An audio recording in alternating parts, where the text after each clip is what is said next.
Please be seated.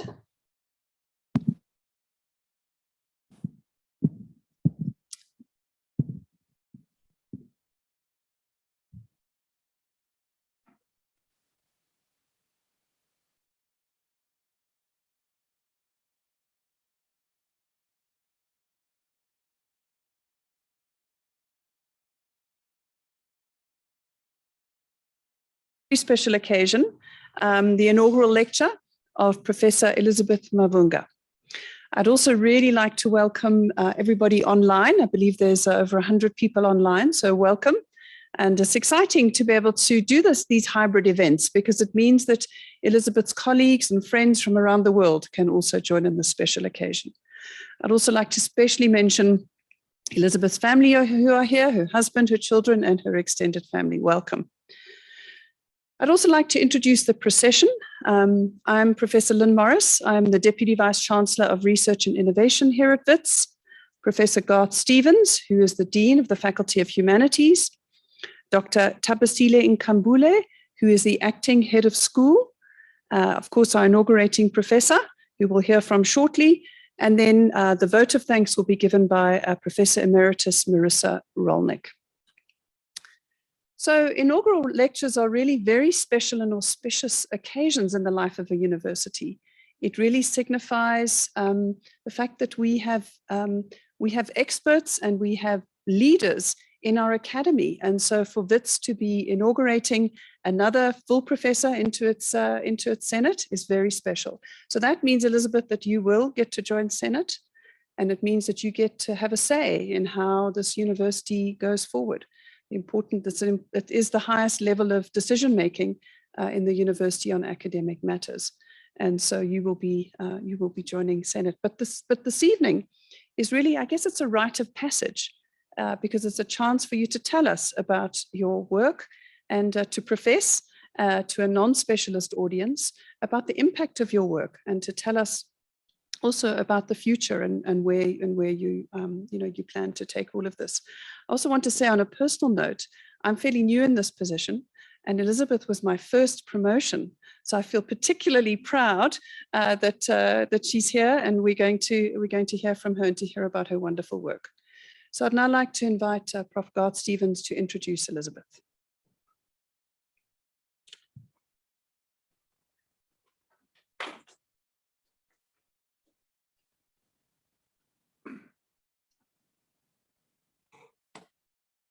Thank you, Professor Morris, and good evening to all of you.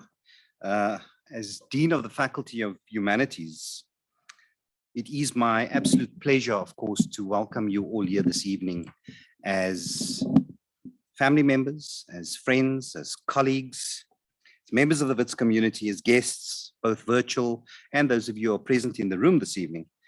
Of course, to Professor Morris, to Dr. Nkambule, Professor Rolnick, and our inaugurating Professor Mavhunga. It's great to be here with you, especially given that, I've said this in a couple of inaugurals in the last while. We've been in a period of stasis almost for the last 2 and a bit years, and it's really wonderful to be able to spend time with people face to face, to get back to a time and a place where, as a contact university, we can really enliven our intellectual climate and culture in this kind of way, and inaugurals are, of course, part and parcel of that. So really looking forward to this evening, Prof. Mavhunga. This, of course, is, the inaugural is in some ways the pinnacle of rank in any institution, but we know that this is not the pinnacle or the apex of your intellectual contribution. We're looking forward to many, many more good things from you over the many, many years that you still have in the academy. You're a young professor.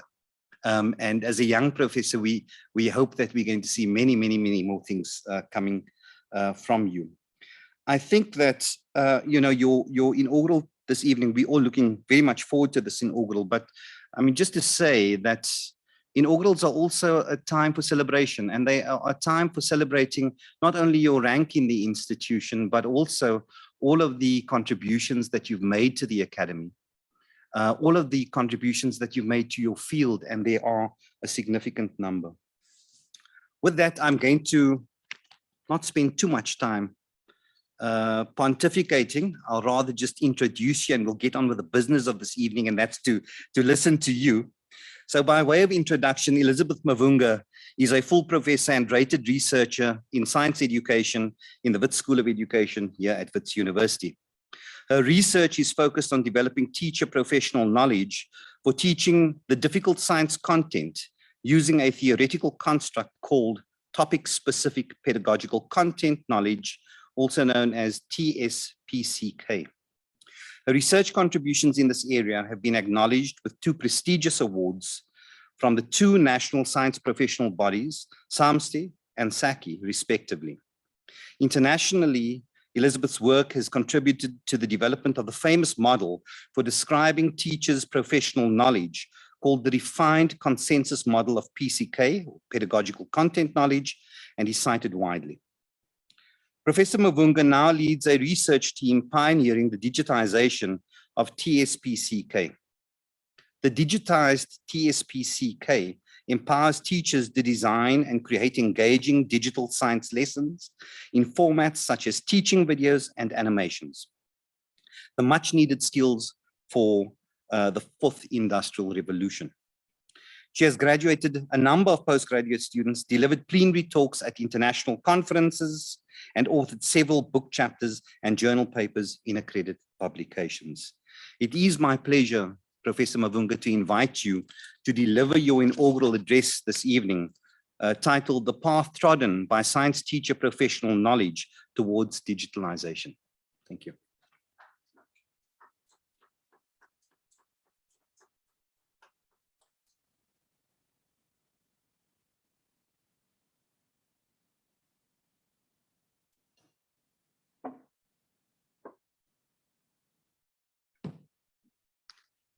So delivering my first inaugural lecture in a year that my alma mater university is celebrating 100 years of existence is a double blessing of note, and it couldn't be better than this.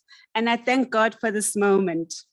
So I'd like to thank Prof. Lynn Morris, our DVC Research and Innovation, one of our A-rated female scientists in the country. Prof, we're proud of your achievement. It continues to inspire us. And Prof. Garth Stevens, the Dean of my home faculty, Faculty of Humanities, we thank you for the work you've done in elevating the research work of the faculty to this recognizable level. We really thank you. And to Dr. Tabisile, my friend, Nkambule, we really thank you. You have demonstrated outstanding leadership and in stabilizing the School of Education during a very dark cloud of COVID-19. And we thank you. Me and my colleagues from the school, we are forever grateful for the work that you have done. So, colleagues, I today would like, hope I'm on, right? So today I really like to share with you some of the insights I have derived in the research work that I have done over the 10 years in pursuing this difficult issue in South Africa of poor science education, right? I have chosen this title because I think it helps me to portray the milestones within the discipline, especially those that my research and the team intersected with. So we are quite excited to also share this moment together. This work that I have done, it wouldn't have been possible without the financial support of the NRF over the years. So I am forever grateful for this. I also would like just to share the angle at which I will be talking to you. I'll be sharing on my reflections on the struggles and successes in pinning down the understanding of teacher knowledge for teaching. And this is work that has been happening over the years in traditional classroom teaching context. And also just share with you the our experience of the very big epochal detour that we experienced, ushered in by the global digital disruption that happened over the last 2 years, and therefore prompting a need for us to reconceptualize what science teacher knowledge for teaching in the digital realm really means. So I'll be going through with you in just a moment, right? In going through this pathway that I've shown on screen. Okay, so colleagues, allow me just a minute. I'll really take a minute to honor the lives of the people whose vision for this day was long in their heads and spirit before I was even aware of it. And this is my parents. I'd like to start with my grandparents who grew me up and nurtured me through high school, right? This is Gogo Grace Nkosi, the rock of the family that you see on the left. And on the right, you see the pillar of the family. This is John Nkosi, right? The Scotch never dies. That's how he calls himself, right? And dies by mistake. So, and this is the peacemaker in the family, Granny Gokonini from Bethlehem, right? And these are my parents. Sister Nkosi, a professional nurse who had a very passionate heart for disabled people, all ages, and a very entrepreneur husband that supported her along the way. These are my parents. So my life partner here, my husband, Strike Mavhunga, who has stayed so many nights of writing those Schulman papers. I really thank you. If there is one person in this discipline that is known in my household, is Schulman. And the year they know, 1986. So, yeah, and to my larger family, the Nkosis, the Skosanas, the Mavhungas, the Mavhungas, yes, I've mentioned them, and the Nkosis, the Skosana, amen. So thank you to all of you for the work that you've done. May this day actually remind you of your own visions and dreams, and pursue them. And just know that life is not full of limits, but only lessons that we all need, right? And I like to also just honor my academic mentors. These are the people who made me what I am in reality. So my parents had a vision of me, and my academic mentors just did the last job. Here, Prof. Jan Boyens, this is a giant in chemistry, right? This is the person who made it possible for me to complete my degrees in science, right? My BSc. Without such help, I wouldn't be standing here today. So his name lives on the laboratory labels in chemistry. And Dr. Ken Buchanan, who was my bursary mentor, who helped me through navigating industry and just bridging over from university to industry. I really thank you, Ken.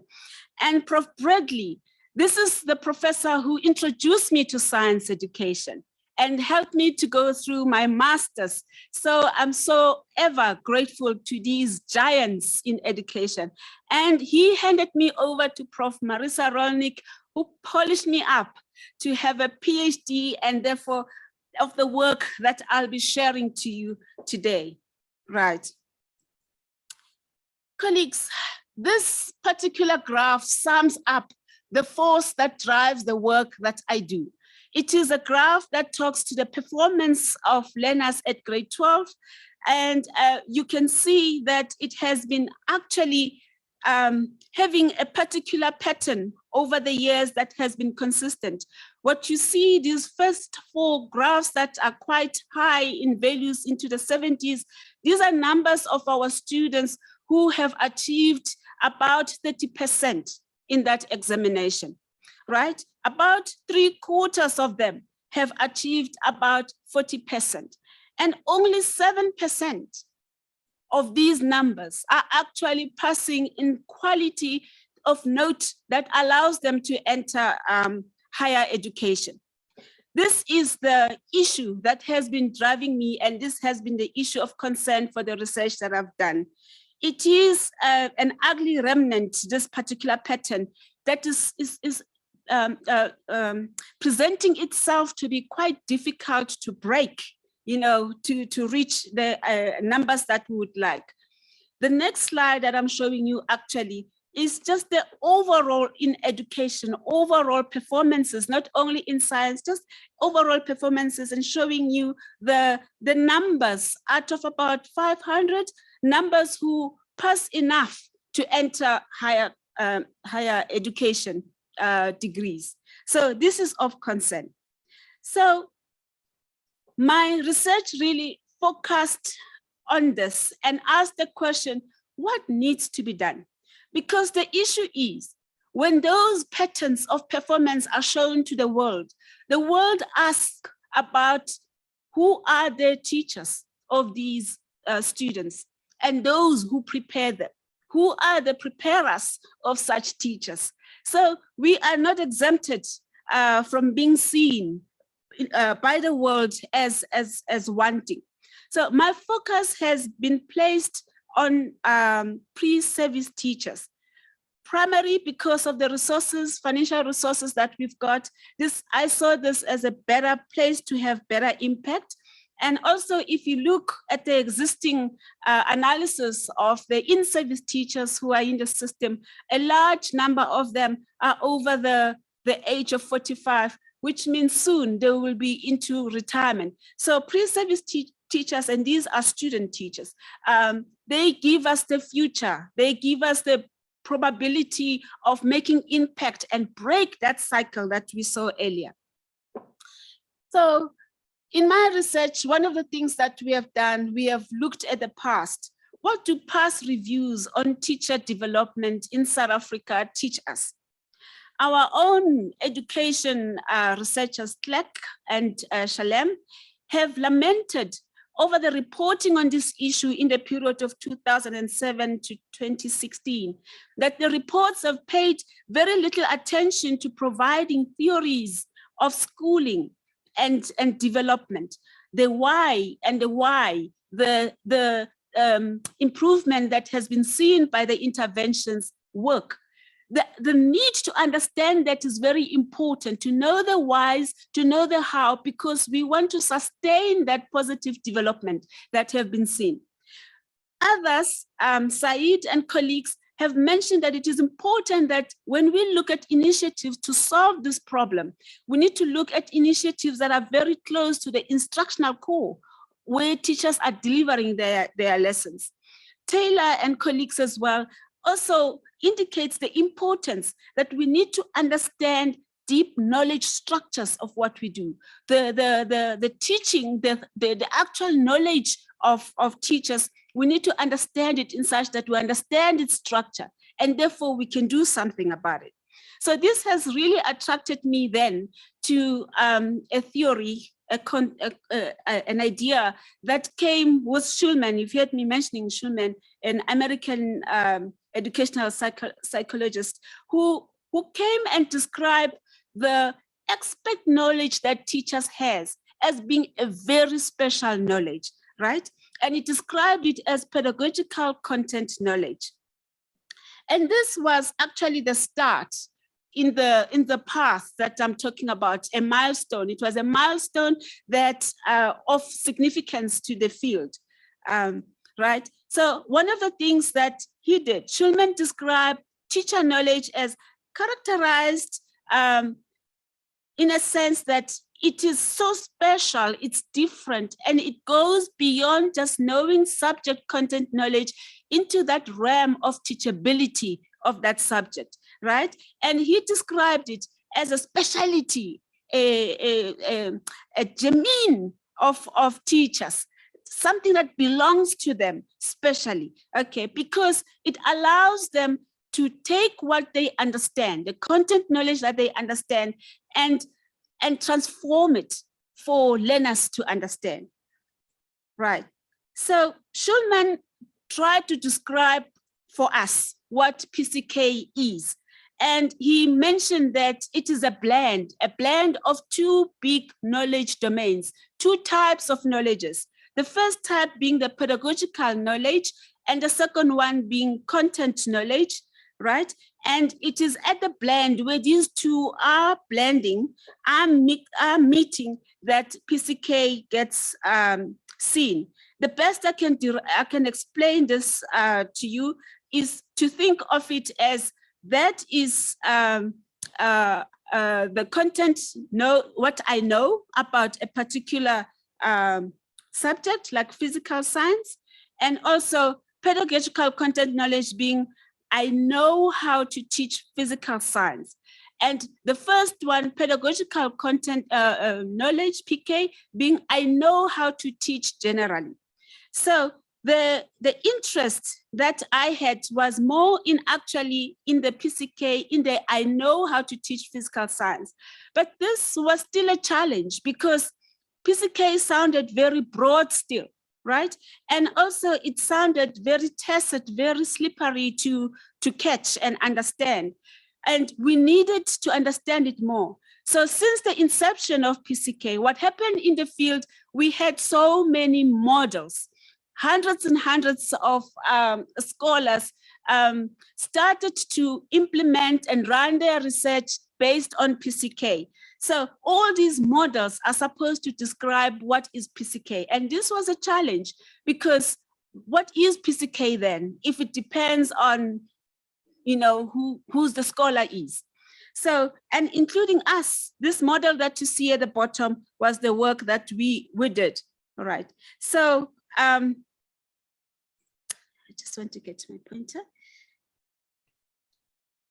The findings that came out of the work, that out of those many models, was that PCK, indeed, it is complex and tacit. And also it's multidimensional. There's different levels to it. It is idiosyncratic, which means it seems to depend on the person, right? It's so personal. It's dependent also on the quality of content and also the knowledge, the quality of content knowledge of the teachers. So this was of interest to us because it's starting to granulate what PCK is about. And this is what we needed to capture. But what was most of interest to me was the fact that it was topic specific. Because if it is topic specific, it means maybe it's something we could use to deal with the individual topics of the discipline. In that way, it's not overwhelming to the teachers and the pre-service teachers. And also, once you learn in one, perhaps we can explore the transferability of that capability. Okay, so in that school, this is the model that came from the work that we did around 2013. Okay, so it is also a product of the PhD that I have done. So if you compare it, how it differs with PCK and the significance of it is that if you remember PCK in that blended area, we were learning about what I know how to teach physical science.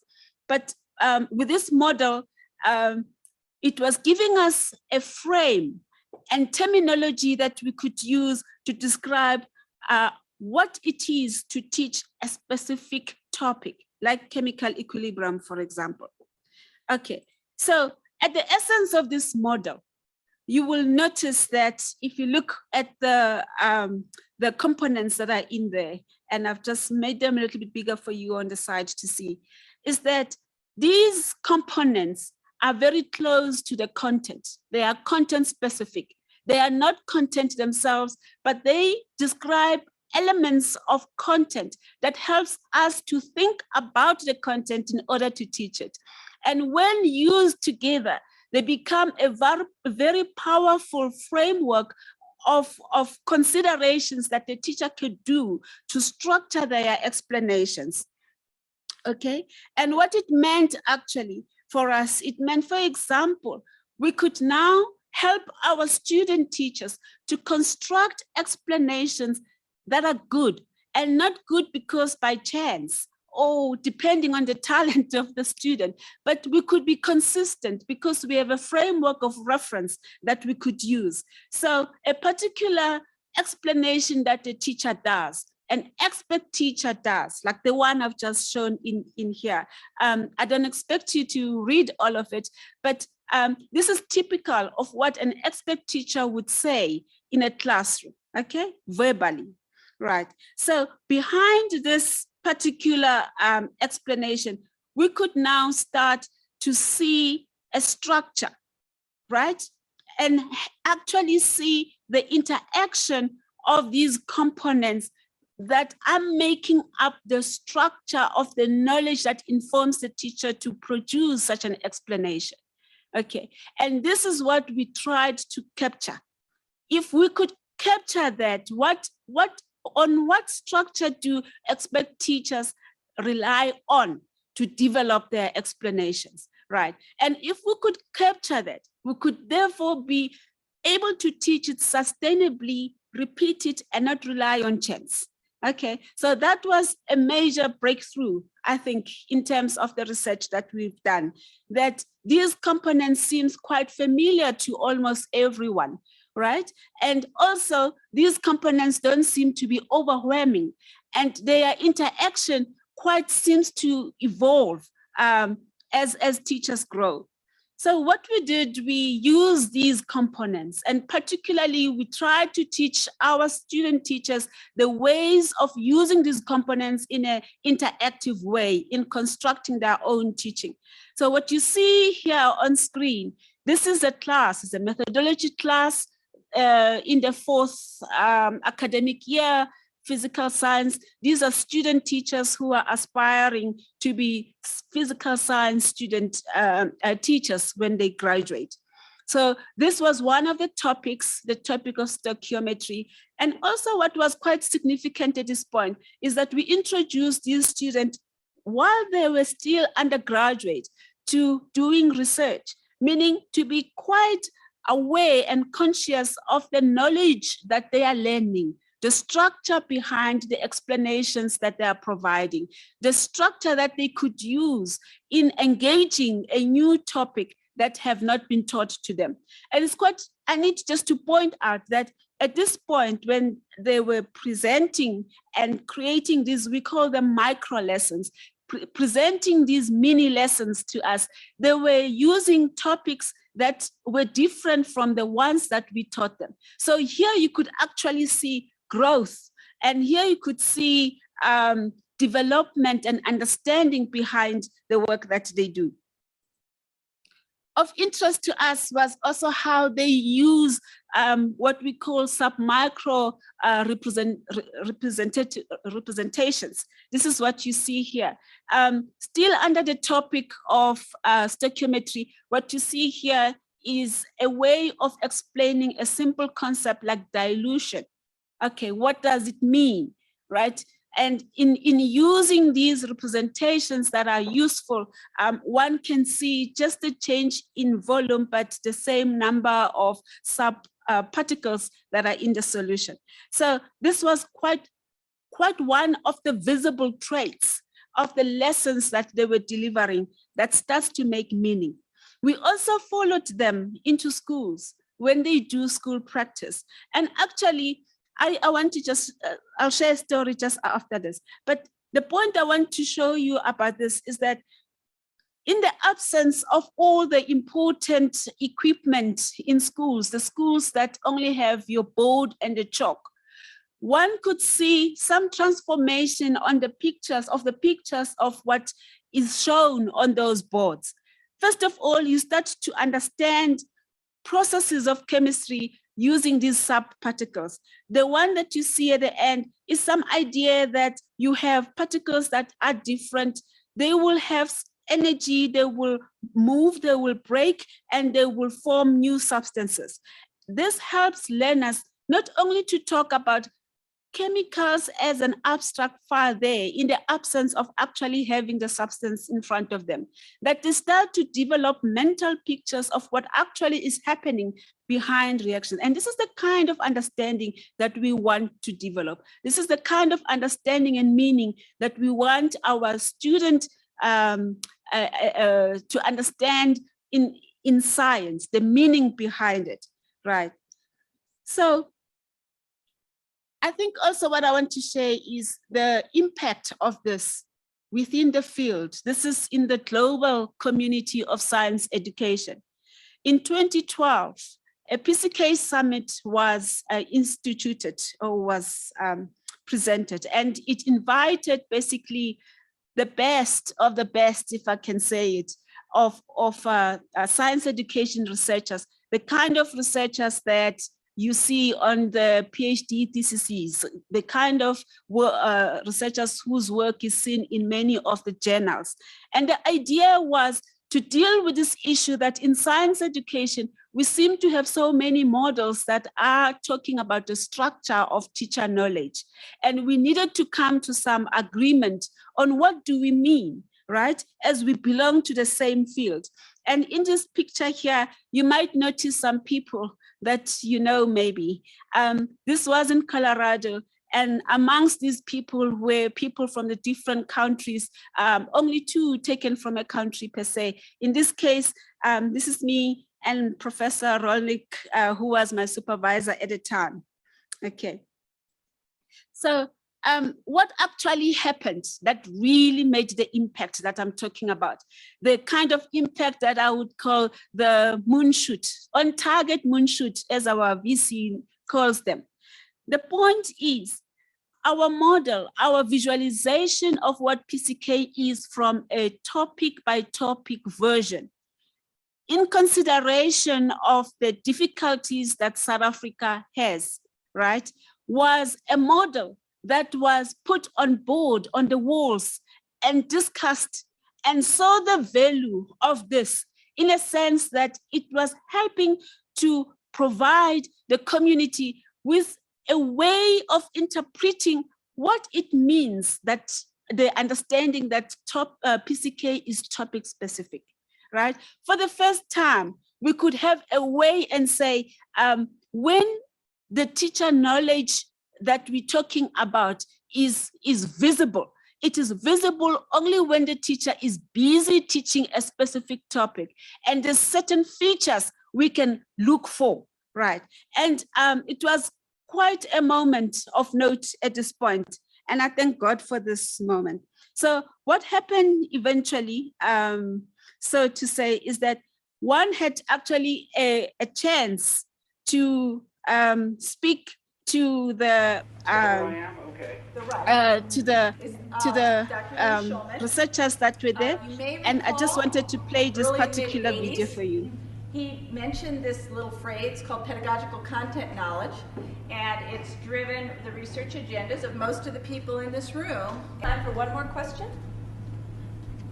You might want to move down this way because the mic is not coming from it. Come up closer. Come closer.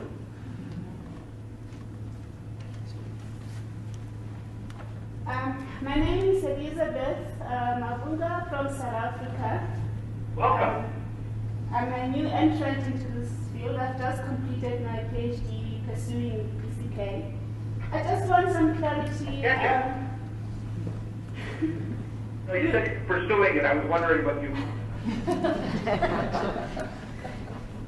In your talk, you referred to domain specific. Yes. As you gave examples. I'd like to ask you to explain that more. Whether do you see that phrase meaning subject specific, or the different divisions within a subject? What do you mean by domain specific? Well, the bad news is it means even more than that. So that was the moment. The point was our work was now visible at that platform. Our work was being considered by the very father who coined the term PCK. So at this point, we have come up with a grain size of PCK, right? That indicates a particular framework that one can use with topics. And this was very useful for us in South Africa, because then we had a really tangible way of developing our teachers and our pre-service teachers. So what we also found is that we started to have a way of developing and elucidating the structure from their explanations. What I'm showing here is how the PCK looks like when our pre-service teachers are planning. So they write in the text that they put, right? All you see, it looks very neat. You can see the components are interacting, but it's one singular episode. We call them episode, meaning this one moment when you see the structure visible. But in actual classroom practice, this was amazing for us to see that these episodes are actually generating, and they are clusters. So that teaches us as researchers, when we teach our teachers, we need to get closer to the core of their instruction, because this is where the magic happens. This is where the classroom difficulty happens. The difference between theory and practice was that this is what is happening. We need to develop these structures in clusters rather than in individuals. So out of that summit, out of that work that you saw earlier, now we had a consensus model among the science educators, researchers, right? This model was of interest to us because the first particular layer of this model that you see, topic-specific professional knowledge, that came into that particular model because of the work that we did. And it was influenced by our presentation at that summit and indicating that that is the way PCK works for us in South Africa. And that's how I would like to conceptualize it. This has since moved on to a much more refined model. I won't go in details to that, but I want to show you this particular version of, this is the same version that I want to show you.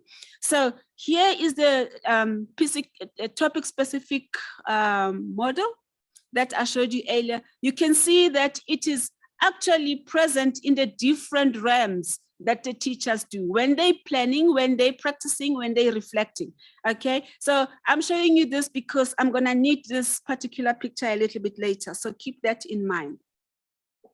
So the point now was that the field was starting to get united and have a united way of talking about teacher knowledge, right? And we had impact, great impact, in the same way that our model got used by so many in the field. And what you see here is just the geographical spread of the people who are using it.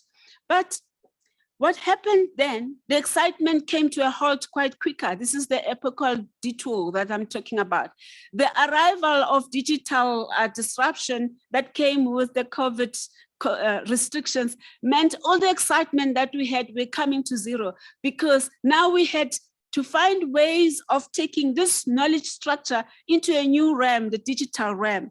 And also, like everybody, we had to find ways of how do we answer, right? Because the existing framework seems to be insufficient to help us do the same teaching with rigor, discipline rigor, now to be done on digital platforms. So we had to find a way and answer this question. So one thing that we wanted to preserve that was not negotiable was to retain the discipline rigor from that we have learned and gained from traditional settings, right? The way in which we've learned how to extract the most meaning out of the content and how to transform the content knowledge for learner understanding. So we went back to this and we thought this is our starting point. This model, what it gives us the ability to transform content knowledge. Now we need to see how we can import this or export it to the digital realm. We needed to acknowledge that at this point, we need to bring in and blend very strongly with teacher digital competences, right? And different frameworks exist, but we were interested with this, attracted to the UNESCO ICT framework for teachers, partly because it's speaking of the different levels at which teachers can work, from technology literacy being the lowest level of just knowing what to do with the computers, to using technology to deepen understanding and to create new knowledge, and we were very interested in these levels. Also, we needed to acknowledge that at this point, the learners are receiving this teaching, being isolated from the normal teachers, and they are mostly by themselves, right? And therefore, we needed a learning theory that needed now to come into the mix, into the blend, to help us manage the load, right? The difficulty that the learner will have when receiving the material. So the cognitive load theory by Mayer basically speaks to the fact that we need to acknowledge and remember that human beings have a finite understanding, and they see, when they see and what they read on screen is very important. And you need to balance that out with the difficulty of the content that they are engaging with, and remove any other extraneous visuals that are not necessary and helping the content. So we took out of this cognitive load theory for multimedia learning the 5 principles of working with content on multimedia: signaling, segmenting, weeding, matching, modality, content control. Blending these together, we came with now a new framework that would help us to learn and do the magic we've seen in traditional classroom, but try to do it in digital realm. So you will see that in the one circle, we have the pedagogical content knowledge retained, the ability to transform content knowledge, blended with digital competencies that the teacher would need, and in consideration of the learner who would receive this lesson as a digital video, maybe, right, who's alone. So moving that all together, it meant now we had a new way of trying to get and work with digital media in the same way of rigor and explanation that we have gained insights from. So we right at the beginning of this, the road is still hard. We've managed to establish some space with the help of our head of school, Dr. Tadisile Nkambule. Thank you very much. And there is beautiful work that is starting to come. The people that you see on this are PhD students who are pursuing this new version of PCK at the topic level, and that works for digital multimedia, right? So also we like more of the collaborators to come. The school has a strong collaboration with Tübingen Germany University, and would like their support. We appreciate that very much. So I just thought I will show you just a moment, a snippet of some of the work that is coming. And this is work in progress. It's work that is coming from the PhD students taking topics and trying to build them up to show what we actually mean by bringing all that rigor into the digital realm. So one of the things that are happening is that these materials that we're developing now, they have to be as digital content. So they are in a teaching video version, okay? So let's see how far it goes.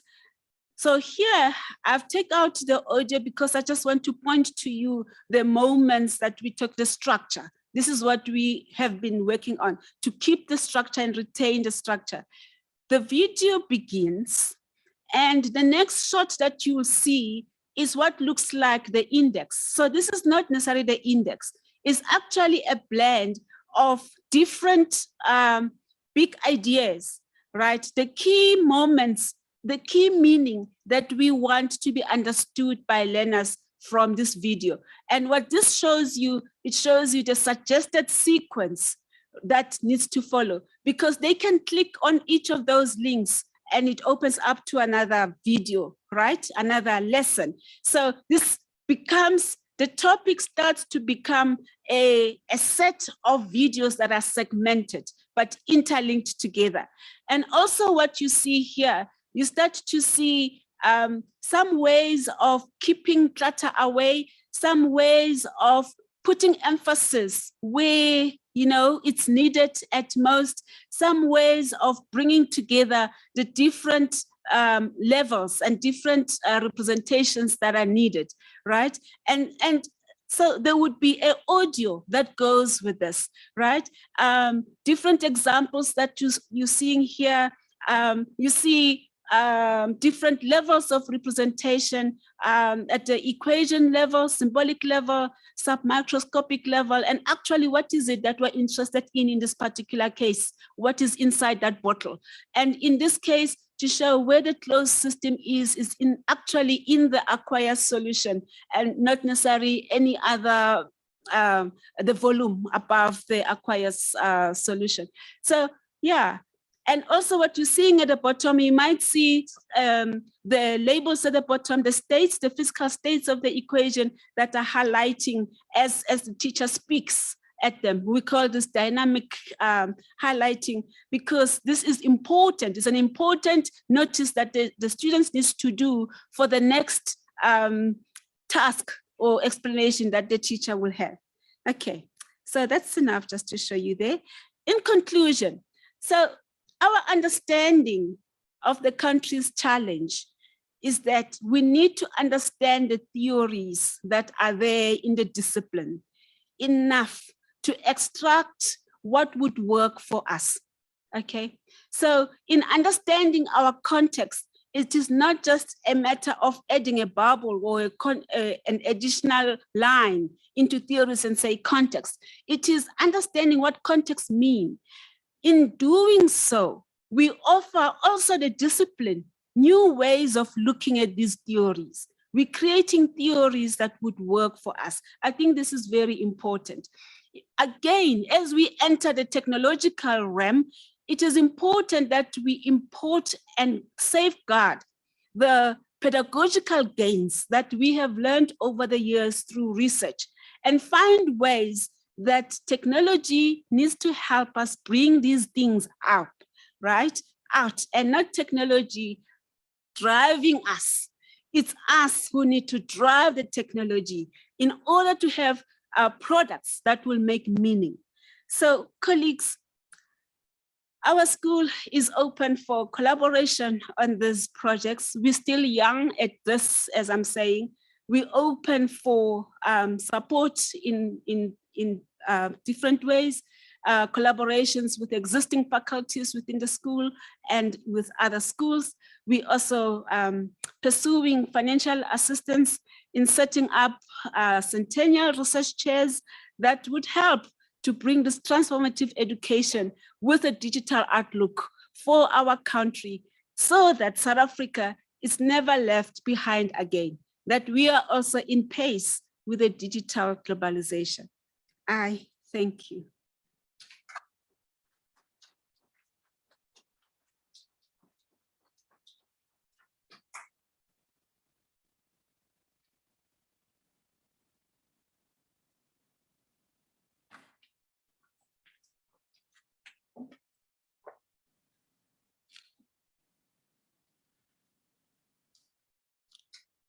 Professor Mavhunga, thank you so much for that inspiring talk.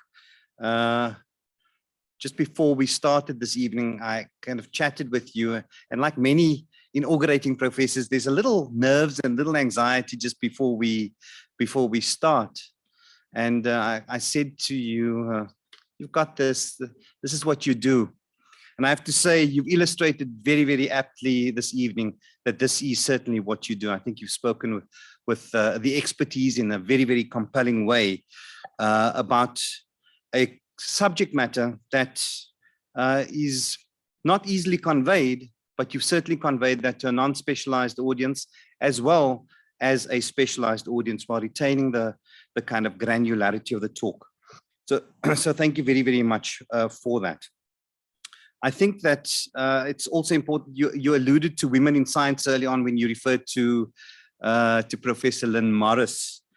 And I think it's really important that you also claim the space yourself when you're talking about women in science, when we're talking about STEM development in this country, that you claim the space also as a woman in science education. So really, from all of the online lauding and applause that you got there. You'll be able to see this a little later on. You probably weren't able to see all of it. I think that another round of applause is in order for you.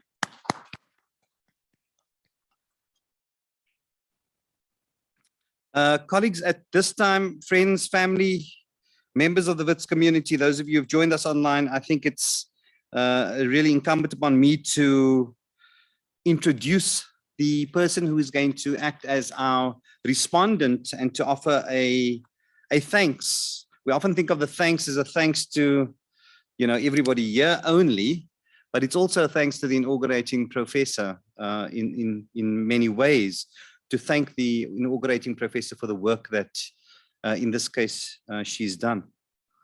So let me introduce the respondent tonight. The respondent that we have with us, of course, will be known to many of you, and that is Professor Marissa Rolnick, who is a Professor Emeritus in Science Education at WITS University and a B2 rated researcher with the National Research Foundation. She holds a doctorate from WITS University and is a specialist in academic development and in science education. Her professional career includes appointments as teacher educator, as lecturer, and as professor in chemistry education. She currently also has appointments at the Universities of Pretoria and the University of Johannesburg. Her research areas include language in science education, student access to science in higher education, and pedagogical content knowledge.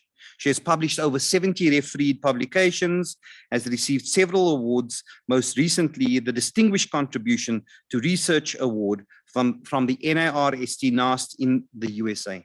I'm therefore going to call on Professor Rolnick to deliver her vote of thanks. Thank you.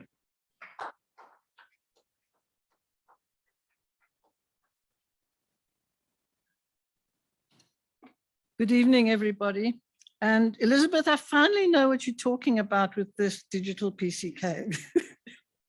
I think I understood your talk this evening.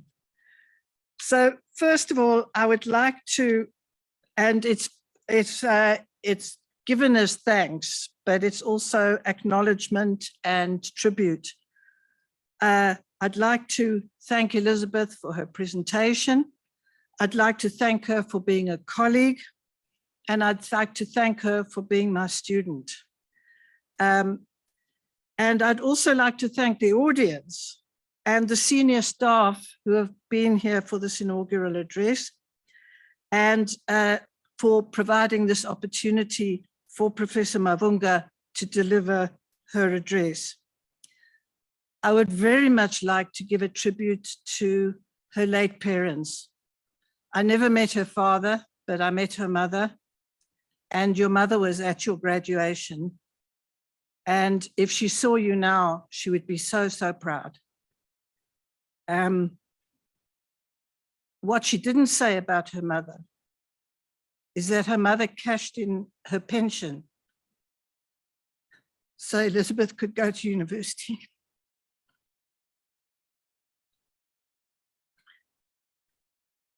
I'd also like to give a tribute to the family that's present. Chilidzi, Funanani, and Strike, and Elizabeth's sister, and family from Venda. It's so nice to see you all here.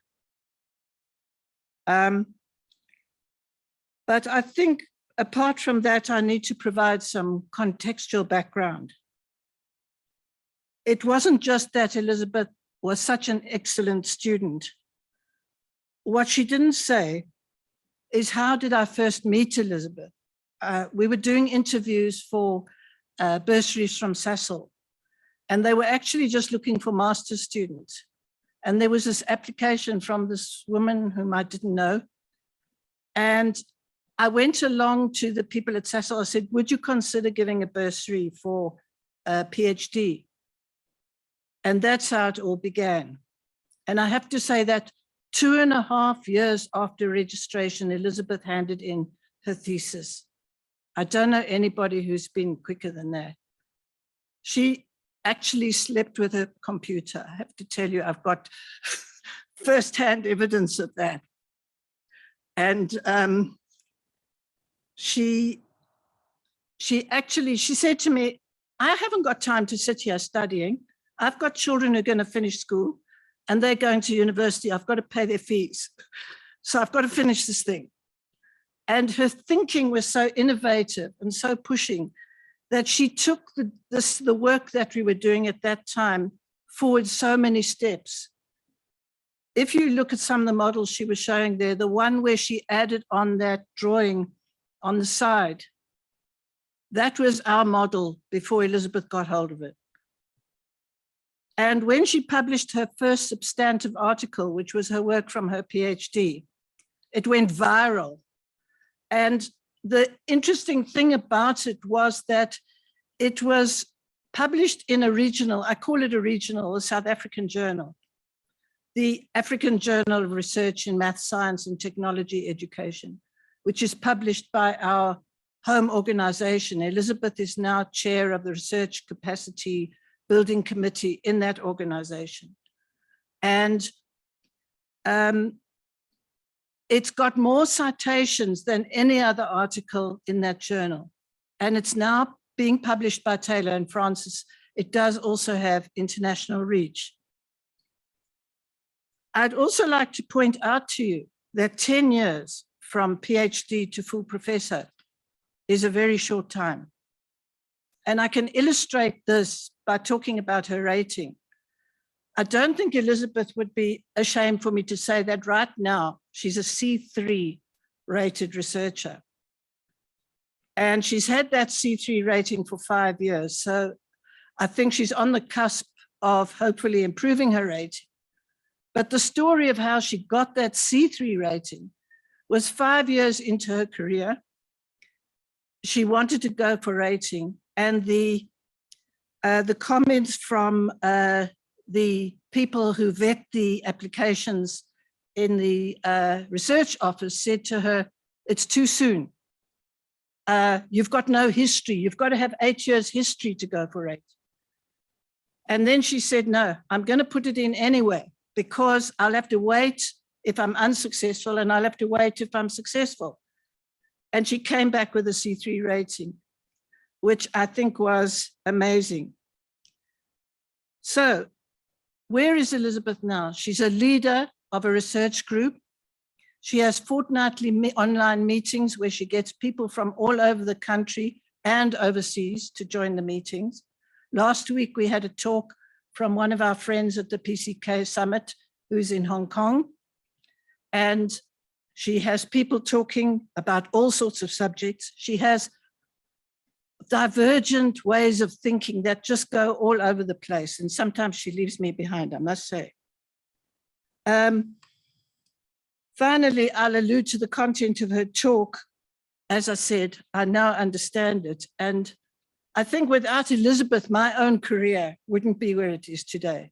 And I think that says more than anything else. She's doing the same for students who are coming behind her.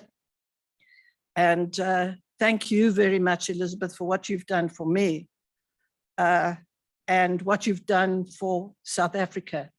And I wish you the best in the future.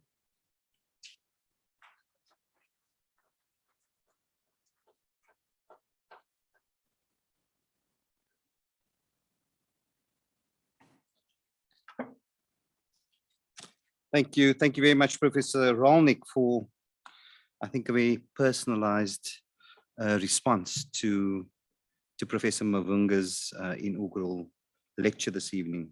I think it's always important when we have respondents who are able to reflect on the kinds of personal journeys that people take, because of course, this is not only about academic rank and prestige and the kind of apex of your achievement, but it's also a very, very personal story for many of us that involve many others. They involve members of our families, they involve members of our communities. We sometimes forget that the inaugural lecture is about being able to speak to specialized content to a specialized audience and a non-specialized audience. But we are also an African university, and an African university is also a university that values the fact that none of us come here on our own. We always stand on the shoulders of others. And so thank you very, very much for that tribute this evening.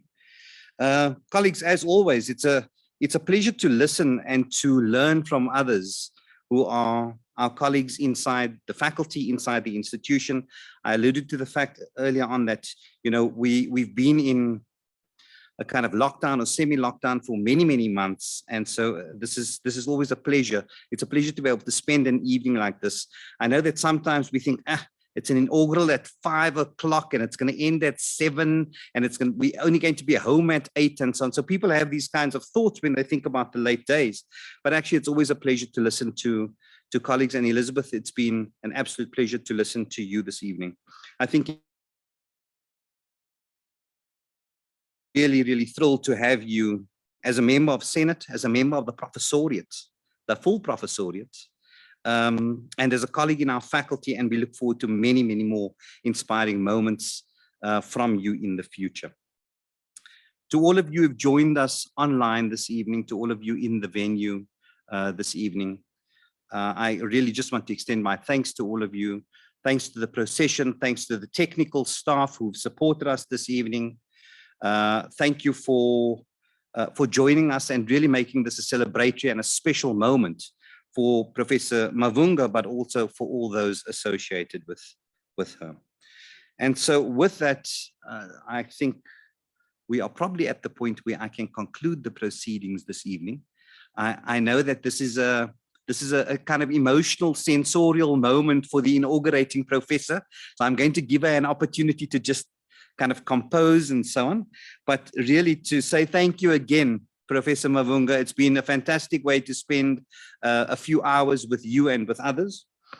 Please do join us for refreshments, for a little bit of talk, a little bit of banter, a little bit of celebration afterwards. There's some food, there's some drinks for those of you who are with us. And we look forward to seeing you at the next inaugural or at the next lecture that Professor Mavhunga really delivers for us. So thank you very, very much. I'm going to ask all of you to rise at this point again and for you to allow the academic procession to leave. Thank you.